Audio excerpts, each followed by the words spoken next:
Assalamu alaikum. This is Mrs. Khan again from Model School, and we are going to continue the part conclude. Maybe we'll complete the part in this video. Let's see. Previously, I have told you the story Icarus on Daedalus, how they had made the maze, how they were put into the tower as a prisoner, how they made the wings out of feathers of the birds, the seagulls, both the father and the son, and then how they could fly away. They were practicing how to fly away. They were practicing how to take off and land, and they became very much skilled. And they became skilled at this and came to understand how fledging could learn this so naturally, and how they could learn it naturally. They were soon flying round and round the tower with great ease. Easily they could fly round the tower. When the day of their departure and flight to freedom dawned, जब वो दिन आ गया जब वो लोग को भागना था, ये फ्रीडम चाहिए था वो लोग को, जब वो कैप्टिविटी से भागना था, Daedalus cautioned his son, उसको सावधान कर दिया. Caution means सावधान करना. Icarus, my son, warned he, listen with great care to what I have to say, for you will live or die by my words. हम जो भी बात आपको बोल रहे हैं, you may live or you may die.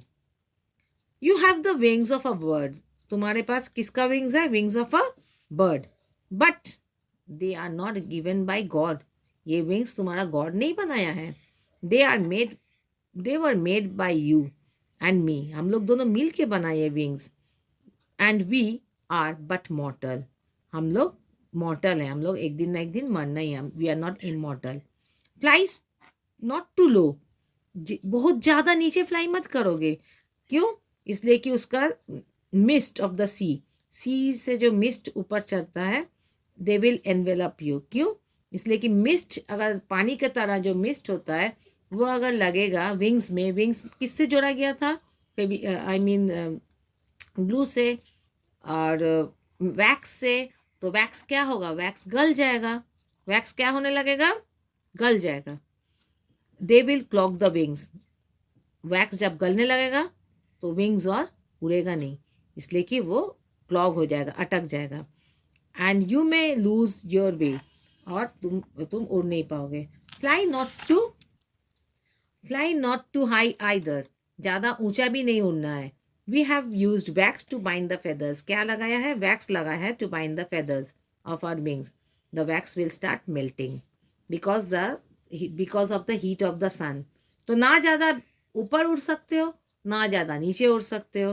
तो क्या कैसे उड़ना होगा? From between, from equal distance on the top and the bottom. Follow me closely. तुम मेरा पीछा करना. Keep near and you will be safe. तुम मेरे साथ साथ रहना. Keep near me, follow me closely and you will be safe. Have you understood this advice? Icarus said, yes, father, I have understood, as he eagerly picked up his wings. क्योंकि उन लोग को उस दिन फ्रीडम मिलना था. I shall do exactly that you have told me.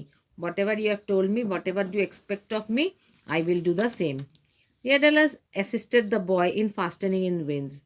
तो उसका विंग्स लगाने में डियोडलस पहले हेल्प किया अपना बेटा को. But his fingers trembled with fear. लेकिन एक फादर होने का नाते उसका हाथ कांपने लगा कि अपना बेटा को उतना बड़ा समुंदर से उड़ा के ले जाएगा. तो उसका हाथ कांपने लगा. They trembled with fear. A perilous journey lay ahead of them. In front of them, there was a dangerous journey, such a long distance of the sea they have to fly on it, they have to cover. As he took up his own wings, he glanced lovingly at the boy. जब अपना wings उठा लिया तो lovingly he looked at his son. His eyes filled with tears when he realized that he might never see his son again. उसको कुछ ऐसा महसूस हुआ, उसका आंख में आंसू भर गया फादर का, कि उनको ऐसा लगा कि he will not see his son again. और फिर अपना बेटा को देख नहीं पाएगा. क्यों ऐसा हुआ ये तो वी डोंट नो, बट एक फीलिंग आ गया. Daedalus made his way to the edge of the parapet.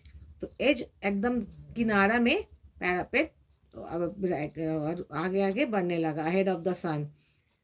पहले अपने जा रहा था, फिर बेटा फॉलो कर रहा था. He flapped his wings and leaped into the air. अपना विंग्स फ्लैप करके एयर में चले गया. He rose up and up, higher and higher into the blue sky. आस्ते आस्ते वो higher and higher into the blue sky he went. He turned to look as a mother bird would have watched to watch his fledgling take to the skies. Fledgling माने बच्चा, छोटा bird का बच्चा को fledgling बोलते हैं. एक mother bird जब अपना बेबी बर्ड को उड़ना सिखाता है तो कितना सावधान रहने पड़ता है. तो उसी तरीक़ा से ऐसा लग रहा था कि ये फादर जो है डिएडेलस अपना बेटा को उड़ना सिखाया था और उसके तरफ देख रहा था कि मेरा बेटा मुझे फॉलो कर रहा है कि नहीं. इकारस had learned his lessons well. उसको पूरा लेसन समझ में आ गया था. What ever the father taught कि बहुत ज़्यादा ऊपर नहीं जाना है इसलिए कि उसका वैक्स गलने लगेगा, और बहुत नीचे की तरफ भी नहीं आना है कि समुंदर का मिस्ट से, उसका समुंदर का पानी से वो क्लॉक कर जाए, अटक जाए वैक्स वैक्स और उसका feathers. For he was soon rising gracefully into the air. Daedalus heaved a great sigh of relief as the boy gained height and followed his path. उसका बेटा उसका पीछे पीछे उसका ही पाथ से ठीक से जा रहा था. Father and son was soon soaring over fields of the island. सब island के ऊपर से जा रहा था. Far below them, they could see the plowmen, shepherds stop in their work to gaze the marvel at the strange winged creatures in the air. तो shepherds जो field में था, they were also so happy, so strange. They gazed, they looked as if looked to what? The strange winged creatures. The strange creatures they have never seen human being flying in the air. Behold, it's Apollo, cried a shepherd. One shepherd cried that, behold, maybe it's Apollo. Apollo is who? The son of Greek god Zeus. Okay? And the god of sun and light.